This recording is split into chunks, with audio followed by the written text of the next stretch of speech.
Hey everyone, welcome back to 996 The Howl. It's been relatively quiet on the Utah Hockey Club side. Not too much news or excitement since last Monday night in that preseason home opener, inaugural preseason game in Salt Lake City, Utah, where Utah beat the LA Kings 3-2 in overtime. But there's some news. They've been shedding and cutting down their training camp roster. A lot of players have moved on to their respective leagues.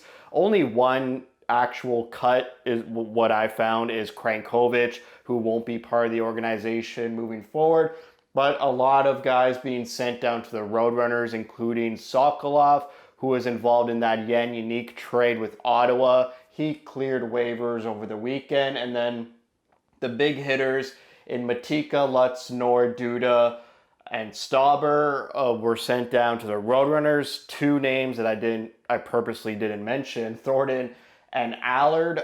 Those are surprises to me. I know that the American Hockey League training camp starts this week, October 1st or 2nd, but so I would assume that Thornton and Allard are fighting for spots on the Roadrunners. Their spots aren't guaranteed. Allard doesn't have an entry-level contract signed, neither does Thornton, but Utah does have contract space if they impress at the Roadrunners camp and they decide that they should be on the Roadrunners, they can sign them. But Allard should have been sent down to his junior team in Ontario, the Sault Ste. Marie Greyhounds. But it's good that he's sticking around near the team in Tucson. I liked what I saw out of him in the prospect face-off.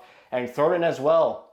I think that the Roadrunners should carry three goalies: Thornton, Stauber, and Vialta, but they also have Wells in the system, who's like a free agent goaltender. It's getting a bit long in the tooth with Thornton. He's been part of 3 rookie tournaments.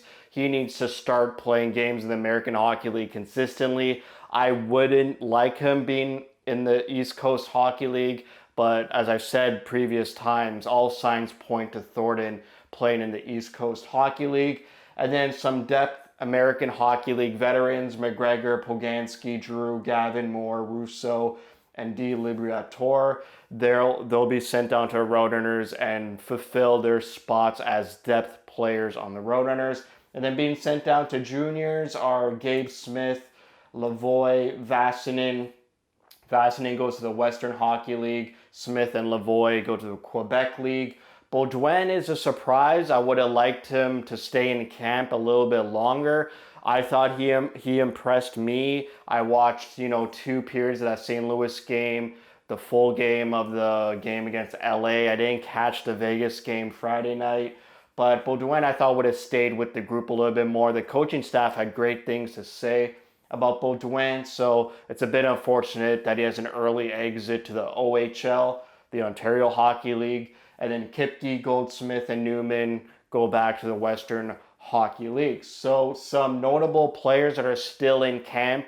Obviously, I didn't put any bona fide NHLers because that's obvious they're going to make the team. But players who are a bit on the fringe, a bit of surprises. Aginla still in camp. He was injured for the first 2 preseason games. He's been practicing. I think he has about 3 practices now. So we should see him in an upcoming preseason game shortly, which will be the first time he's ever worn a Utah jersey in a hockey game. He was injured for the rookie faceoff as well. Sam Lipkin, who was dealing with a minor injury after the rookie faceoff, he's still in camp. Yamamoto, who's on a professional tryout, he's still there. Lamoureux, who's been impressing everybody. He looks like a poised NHL defenseman. He's still in camp. He's going to be a great defensive prospect for Utah for a number of years going forward. Ben McCartney, a 7th rounder in 2020. He's still in camp. He's been impressing. I've heard coaches and the GM, Bill Armstrong, mention his name. He's sort of that power forward depth guy. I don't expect him to make the Utah club, but he should have more of an impact for the Roadrunners this season. He's been dealing with injuries for like 3 seasons now in Tucson. Ratu is still there. Vialta, the goaltender, is still there. Zuber and Doan. I put Doan there because he's the only player who's like waivers exempt. So if Yamamoto impresses or someone else impresses and has a better camp than Doan, they could send down Doan to the Roadrunners without losing him.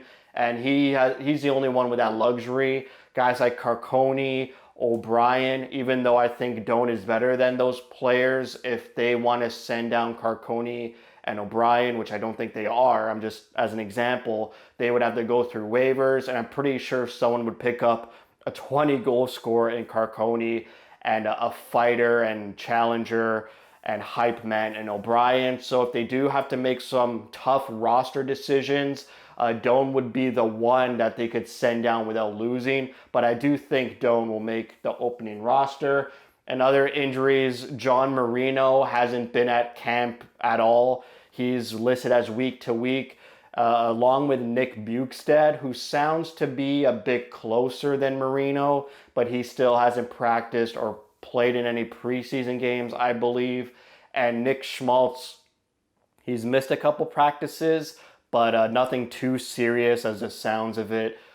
He's been listed as day-to-day. He did play in that Monday night game against LA. They still have 4 preseason games: Sunday night, which is tonight, against the Avalanche, Tuesday and Wednesday against the Sharks in Anaheim, and then their last one Friday against the Avalanche before their home opener, first regular season game ever against the Blackhawks, October 8th, which is next Tuesday night. So that's it for me. Thank you for watching. If you like what you see, spread the word.